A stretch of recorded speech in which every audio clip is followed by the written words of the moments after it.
He would say, vehemently and forcibly if necessary, awaken your patient from his dream of suffering. I'm going to demonstrate a transitional move. By transitional, I mean cervicothoracic.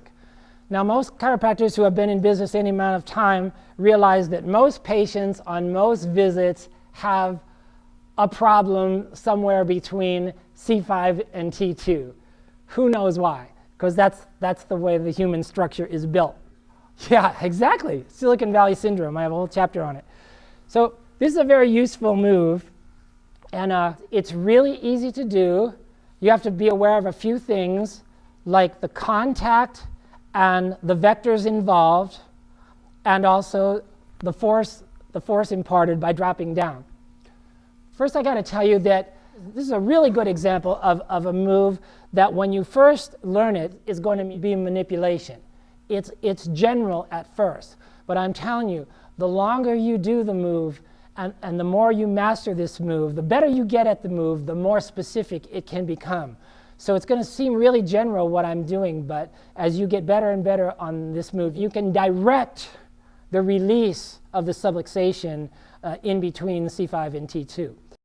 So this is my I am not an axe murderer move when they're in the prone position. I don't know where this came from. Classic massage, cross stretch. Now he trusts me at the proprioceptive level.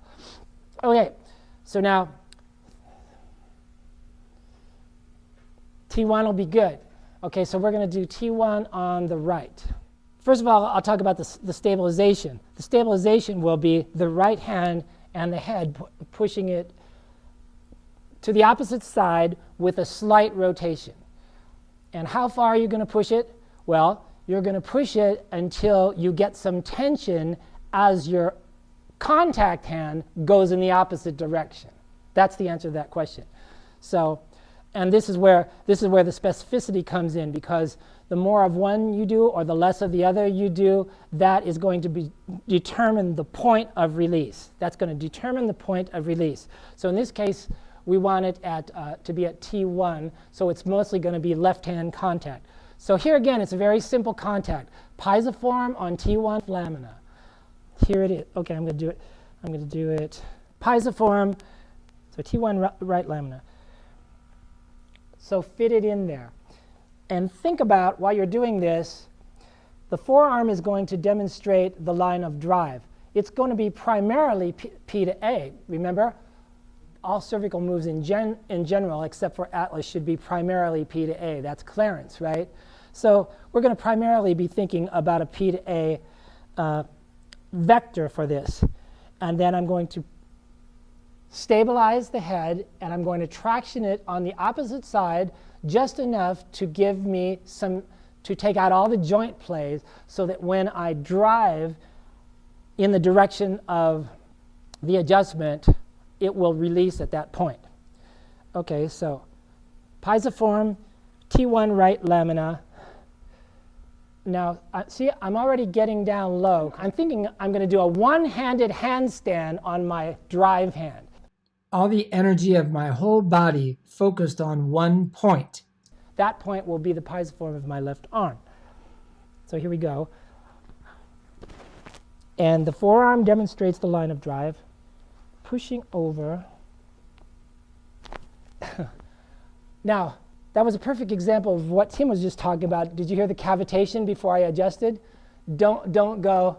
Don't think it's over just because you heard the cracking sound, the cavitation. It ain't over until you adjust it. Cavitation is not the adjustment. That's a really good point.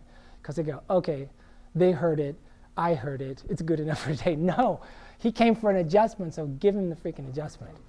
Okay, any questions about what I just did? That looked easy, but that takes a long time to do that right. The one thing that I omitted from that demonstration was that, okay, I have the patient here. My hand is on their right shoulder. I'm pushing their head to the left. As you are pushing the head to the left, at the same time, you must increase the depth of your contact hand. That is a make or break factor. So I'm going to say that again. As you are pushing the stabilization hand and making the tension, moving the head over in lateral flexion, you must increase at that same exact time, you must increase the depth of the contact hand to take out all the joint play. Once all the joint play is out, then you summon all your forces and you bend your legs and you do a one-handed handstand as hard as you possibly can. Right straight down into the floor. That's about all the time that we're going to spend tonight, unless anybody has any other questions or comments or stories to tell us.